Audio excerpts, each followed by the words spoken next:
Community first, real talk always. This is R&B Unfiltered with Richard and Brandy. Welcome back, everyone. Thanks so much for joining us.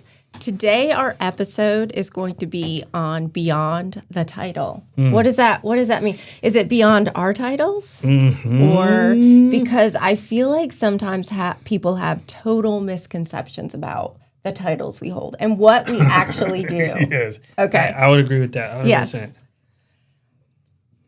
Okay. So when people hear your title, what do they assume you do all day? Tell people what to do. Okay, you do that, do you not? No. Can you hand me a water? What do you really do all day? No. What do you feel like the misconception is there? Do you flitter about all day? Absolutely. Okay. What is a flitter? Can you explain this for the people who've never flitted before?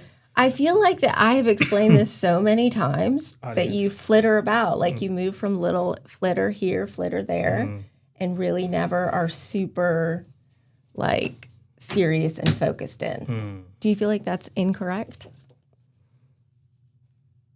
I'm thinking about this. Okay. I think it's partially correct. Thank you. I think there are moments when I understand that like I need to be 100% focused. Yeah. And I do that well. And then there's the rest of the day where I'm just like, okay. Yeah. But definitely, this got brought up recently by some of the youth at the after-school program.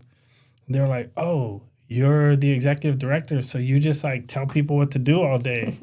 And I was like, no. And they were like, oh, you get to like make all the decisions here. And I was like, no.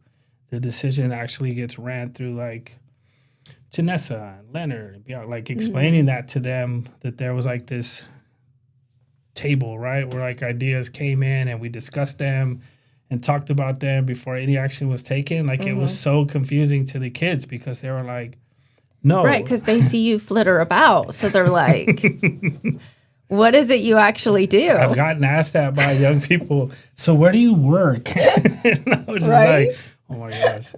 I don't know. I just do some stuff. I have to say that I was recently told by someone who I thought was kind of like a friend that like if I had to sit in a room in a box all day like you do, I could never work here. I could never do that. That was me. Yeah, it was totally you. Yeah.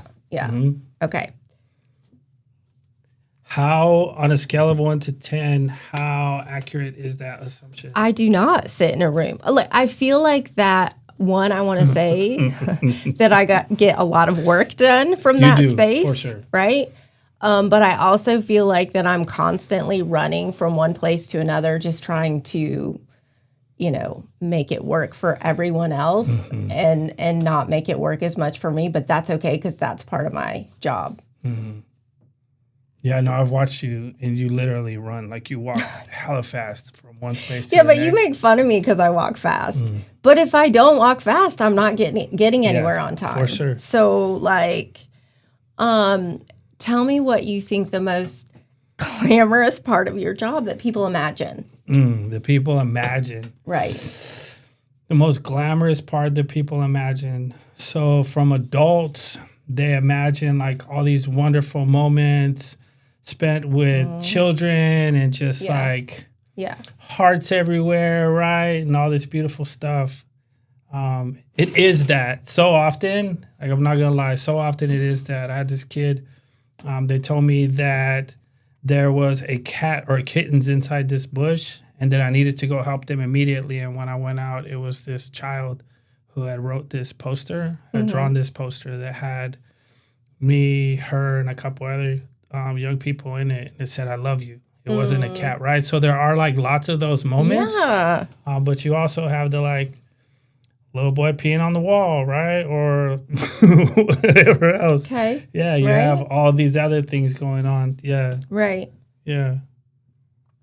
So is that the least glamorous part, like having the kids pee on the wall? No, that's not even the least. Not at all. I think the least glamorous part is sometimes talking with folks. This is just me, right? The least glamorous part is talking with folks like adults who don't understand the culture that exists within the community or the historical trauma that folks in that community have faced. And they say things like, well, why don't they just do a better job? Right? Like, why don't they just whatever? Right. Yeah. Without actually like listening to. Yeah. Yeah. Like that. Yes. For sure. So I feel like the least glamorous part of my job, because I feel like there's this perception that like, oh, you get to go to all these different events, you get to go do all those different things, which to me is not like, that's not the fun part of my job. That's the job part of my job. But I feel like that people just assume if you're at a certain level or if you have a certain title that you don't carry the weight of what that means, right? They're like, oh, you get paid at a certain level or you have this fancy title, and that you don't carry the weight of every decision that you make that's going to maybe adversely affect people. And yeah. Yeah, I think Uncle Nick said it best to me like 2 weeks ago. He said something along the lines of, that big title just means you have bigger responsibilities. Absolutely. Yeah, that was the best. So what part of your job feels kind of like improv? The after school program part. Okay. 100%. You have to be able to. Do you feel like that you've been dancing a little bit more lately? Because like I feel like anytime you're in this chair, you're always dancing. This is you're like doing like your Stevie Wonder thing impression. Yeah. Get worried when I start doing the Ray Charles. Worry about that one. I've seen that one as well. Yeah, the Stevie Wonder one's cool. It's to be like self-soothing. The after school program part, definitely, like we never know how many kids are showing up. We never know like what they've been through that day, right? Whatever the thing is, like it's definitely, you have to learn to just roll really well. Right. Yeah. Right. Yeah. What skill do you use constantly that no one talks about? I feel like my mediation skills, because I've never seen these skills. You haven't? No. Okay. I mean, I feel like I have to use those on a daily basis at my job with staff, right? And then I feel like just survival skills in general in an office space when you're working with a lot of different personalities. Tell us more. No. I don't want to get in trouble. I want to have a job to go back to after we're done with podcasts. That's a wonderful thought. I think so too. So I feel like this is going to maybe open up a can of worms. So we're going to keep this like, we feel like PG-13? No. Can you keep it that level? Oh, can I? Yeah. Yes. I thought you meant, do we have to keep it there? I'm like, nah, I'm good. So what's something you do regularly now that would surprise your younger self? Dance. Okay. Is that your final answer? Yeah. I was like as a little kid, I danced a lot as a little kid. And then there became this part of my life where I was just so serious for so long. Right. And I think it was probably like 2021. Live Again had a gala. And I wanted to dance with my daughter. Right. And so like that was my first actual dance. Was this dance to this country song with my daughter. And then I got tricked into. You always say that when you're telling this story. Yeah, I got Nobody tricked you. I got tricked into dancing in front of the whole entire, everyone was there. But today, like I feel, it's just interesting. I don't know exactly what brought it about, but I feel like a lot of my like guard or things that I developed in this very specific part of my life to like protect myself and guard myself have just been like fading away and slipping away. And I definitely feel like emotionally lighter and just freer and happier. So are you working on a dance for our fundraiser coming up in April? I thought somebody said something about auctioning off a dance. I don't remember. I could be wrong. But my daughters were Please don't say that crap out loud. Because then someone's going to come back to me and they're going to say, wait, we heard about this. And I didn't see this on the thing. Yeah, it's real. I know but it's doing real. like TikTok dances with my daughter or like different challenges at work with my team, things that I would never be a part of, right? Like there was this thing where we put like stockings over our face and then try to blow out candles. And it was way easier than it looked on social media, but I felt incredibly foolish, but it was fun. It was so fun. Mm-hmm. Okay. What's a moment when you thought they definitely didn't teach me this? So I feel like that some people who know me well know that I have a little bit of a temper.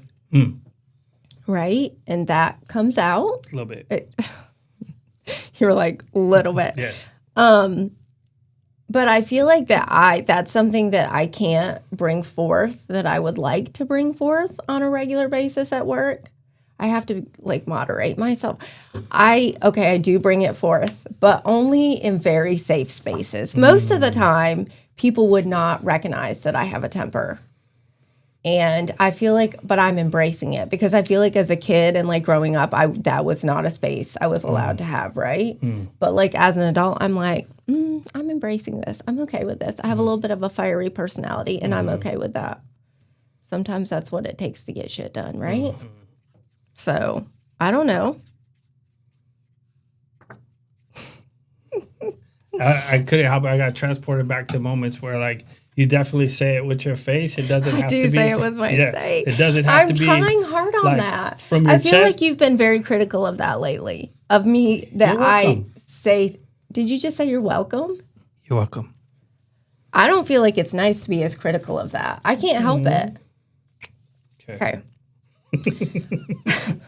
What's the nicest way to say that's not how this actually works? Think of a moment in time. Yeah. That's not actually how this works. So where did you learn to do that? That's the most helpful way I could think of, right? Mm-hmm. Yeah. Yeah. Help me understand. Help me understand. I get that from our HR person all the time. Help me understand. He does. It's a true story. He does. He's like, help me understand why you're feeling this way, or help me understand why you're reacting this way. Dang. We did also say someone suggested to him that we get him a little SOS flag when I come into the office so that he can call for backup if he needs it. I actually heard that. That's a true story. Yeah, true story. How much of your identity, how much of you is wrapped up in your title? I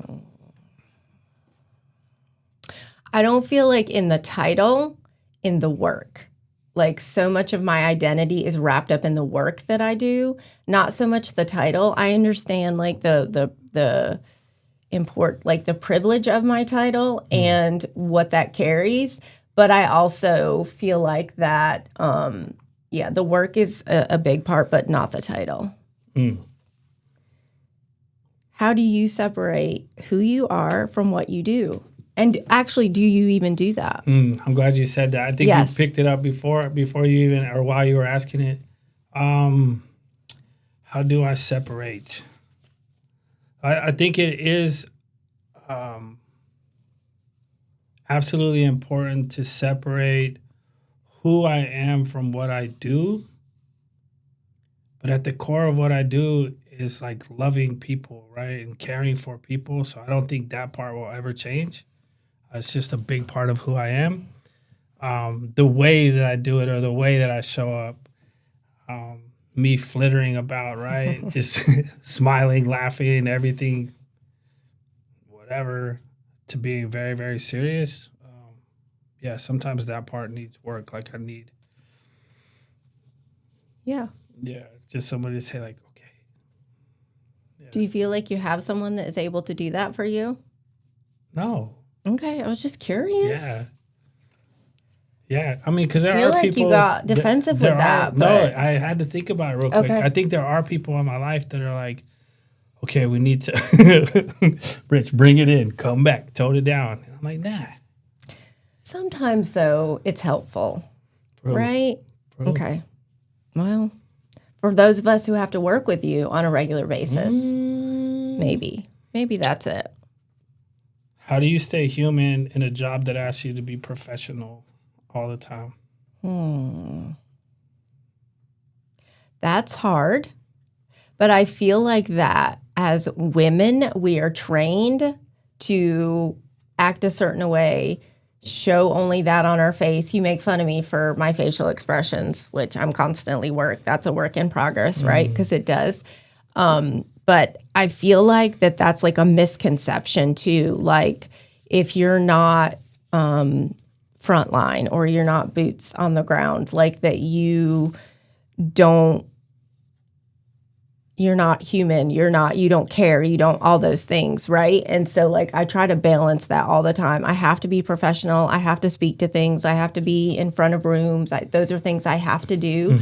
But at the end of the day, I carry all that with me home, right? I carry that on my shoulders. And for me, that's what keeps me human, because I remember, like, even, on the days like that, I remember the human behind all the work that we're doing. So, yeah. You are a badass, and I appreciate you. I just want to say that. Thank you. Are you expecting a tip after for that? No, not at all. Thank you. It actually like brings up a lot of emotion. I think just the piece that and I'm glad you said it, like as a woman, right? Yeah, for sure. I've worked predominantly with women who are oftentimes irritated at me or just wishing I would do something other than what I'm doing. But creating space for them to be them and all the beautiful things that they are, like, means a lot to me, right? I have a house full of daughters. And so not that I look at them as my children in any way. They're adults with their own lives, but understanding that there's this just like extra attention that I need to bring to this space. Yeah. Thank you.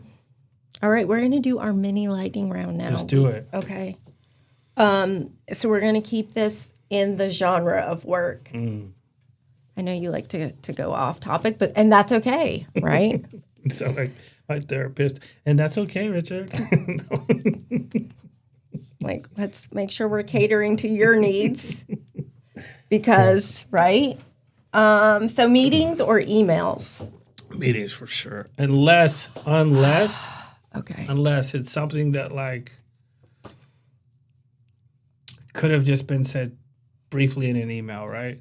That happens to me on a regular basis. That I'm in a meeting for like an hour and I'm like, this could have been like a 3-sentence email. Yeah, most of the people I correspond with are people who like we have common interests or community minded or whatever. So to be able to grab a coffee, a lunch, or something with them, like it's cool. I love that. Yeah.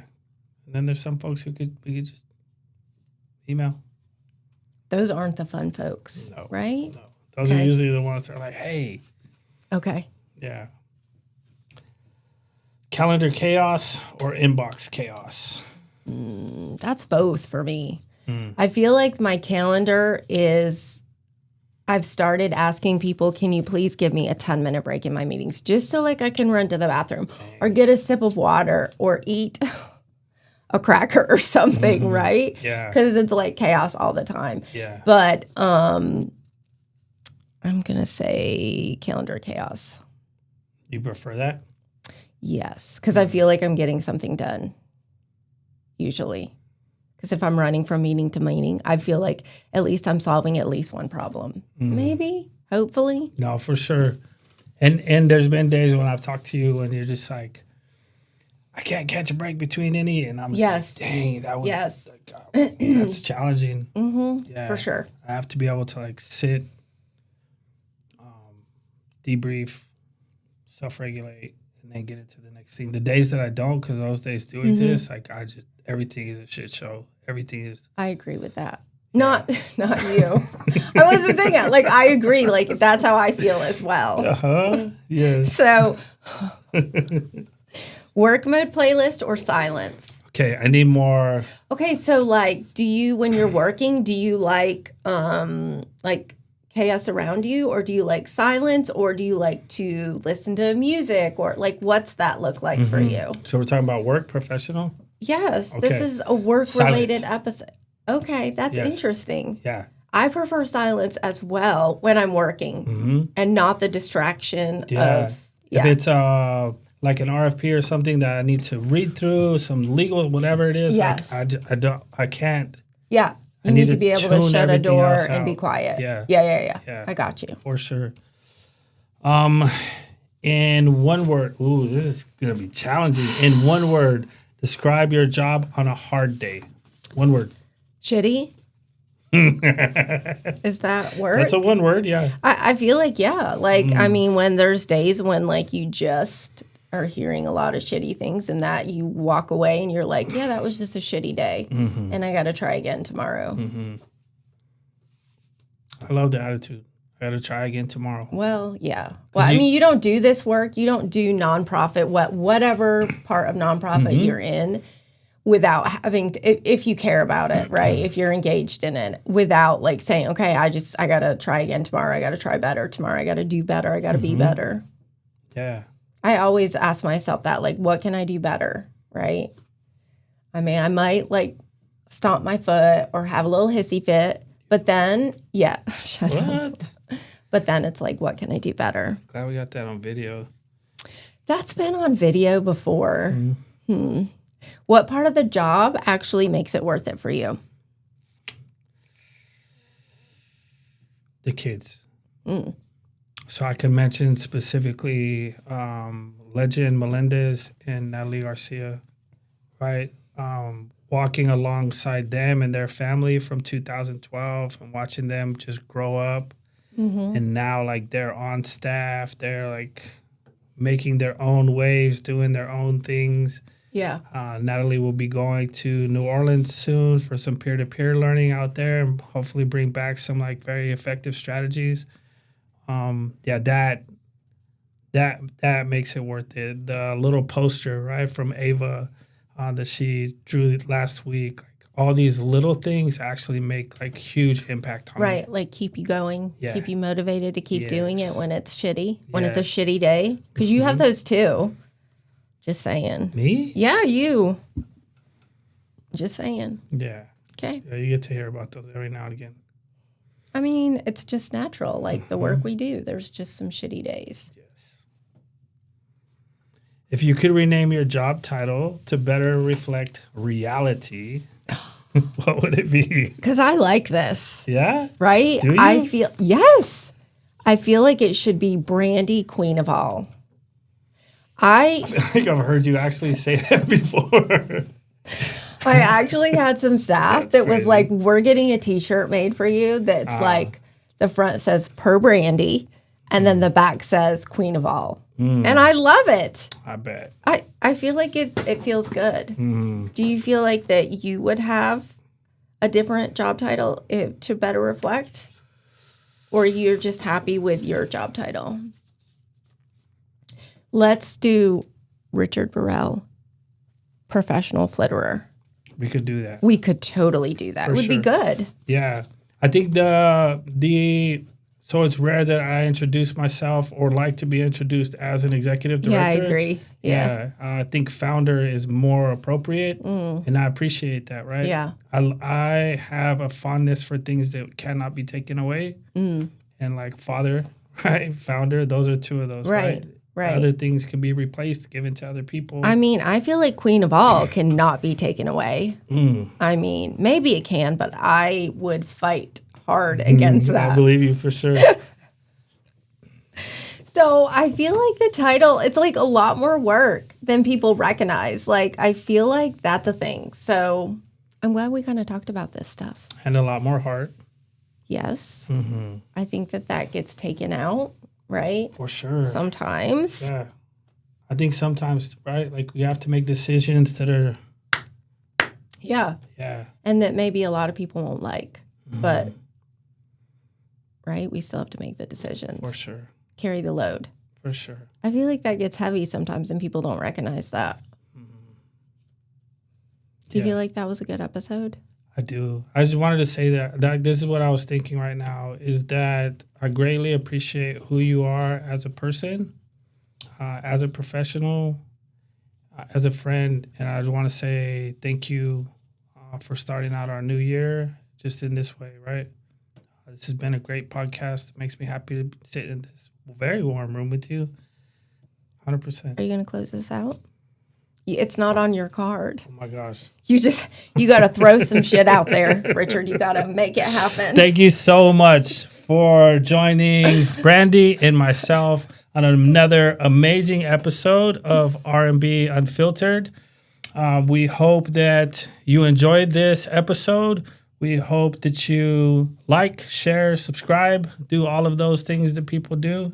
And we look forward to seeing you all again soon. Thanks, everyone. Thanks for tuning in to R&B Unfiltered. We hope today's conversation sparks some ideas and maybe even a new perspective. Be sure to subscribe, share, and join us next time as we keep it real on housing, community, and the people behind the scenes doing the work. Until then, stay unfiltered.